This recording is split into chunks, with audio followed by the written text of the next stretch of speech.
அனைவருக்கும் வணக்கம்.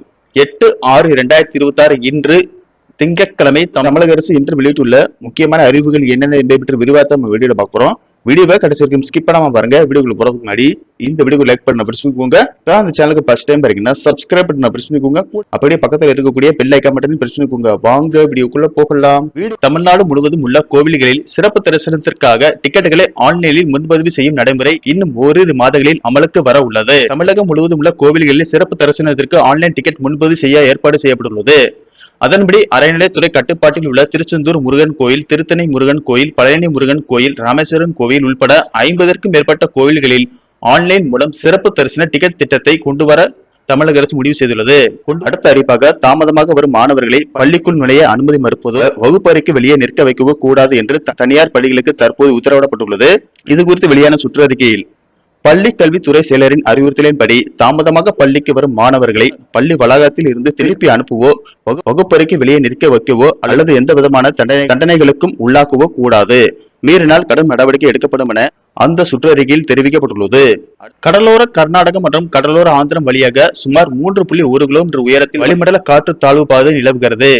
இதன் காரணமாக தமிழகத்திற்கு கனமழை எச்சரிக்கை விடுக்கப்பட்டுள்ளது. அதன்படி ஜூன் 8ஆம் தேதி நீலகிரி, திருப்பூர், திண்டுக்கல், தேனி, கன்னியாகுமரி, ஈரோடு, சேலம் மாவட்டங்கள் மற்றும் கோவை, தென்காசி, திருநெல்வேலி மாவட்டங்களின் மலைப்பகுதிகளில் ஒரு இடங்களில் இடி மின்னல் மற்றும் பலத்த காற்றுடன் கூடிய கனமழை பெய்யக்கூடும் என வானிலை மையம் எச்சரிக்கை விடுத்துள்ளது.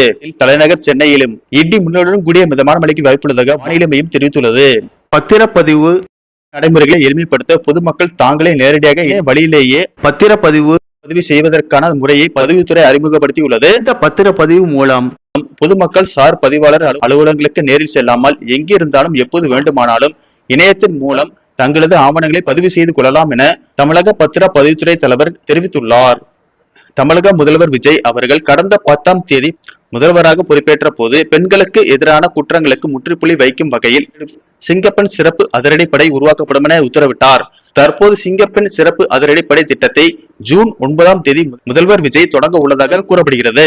வீடுகளில் பயன்படுத்தப்படும் 14 கிலோ எடை கொண்ட சமையல் எரிவாயு சிலிண்டர் விலை 29 ரூபாய் அதிகரிக்கப்பட்டுள்ளது. இதன் விலை உயர்வு இன்று முதல் அமலுக்கு வருகிறது.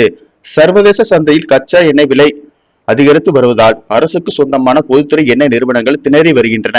இதன் காரணமாக கடந்த 3 மாதங்களில் 2வது முறையாக வீட்டு உபயோக சமையல் எரிவாயு சிலிண்டர் விலையை உயர்த்தி பொதுத்துறை எண்ணெய் நிறுவனங்கள் சனிக்கிழமை அறிவித்தன. அதன்படி வீட்டு உபயோக சமையல் எரிவாயு சிலிண்டர் விலை சென்னையில் 928 ரூபாய் 50 பைசாவில் இருந்து 957 ரூபாய் 50 பைசா ஆகும் விலை அதிகரித்துள்ளது. அடுத்த அறிவிப்பாக சென்னையில் இருந்து தென் மாவட்டங்களுக்கு செல்லும் தனியார் ஆம்னி பேருந்துகள் கீழம்பாக்கம் பேருந்து முனையத்தில் இருந்தே இயக்கப்பட வேண்டும் என்ற மாநில போக்குவரத்து ஆணையரின் உத்தரவை ரத்து செய்துள்ள உயர்நீதிமன்றம் மாதவரம் ரவுண்டானா பகுதியிலும் பயணிகளை ஏற்றி இறக்கி செல்லவும் அனுமதி வழங்கியுள்ளது. அடுத்த அறிவிப்பாக தமிழ்நாடு முதலமைச்சர் விஜய் உத்தரவின்படி வரலாற்றில் முதல் முறையாக 300 பொறியாளர்களுக்கு ஒரே நேரத்தில் பதவி உயர்வு வழங்கப்பட்டுள்ளது. முதல்வரின் இந்த நடவடிக்கைக்கு மின்வாரிய பொறியாளர்கள் மற்றும் பணியாளர்கள் தங்களது மகிழ்ச்சியும் நன்றியும் தெரிவித்துள்ளனர். ஓகே ஃப்ரெண்ட்ஸ், இந்த தகவல் உங்களுக்கு பிடிச்சிருந்தா லைக் பண்ணுங்க, ஷேர் பண்ணுங்க, மறக்காம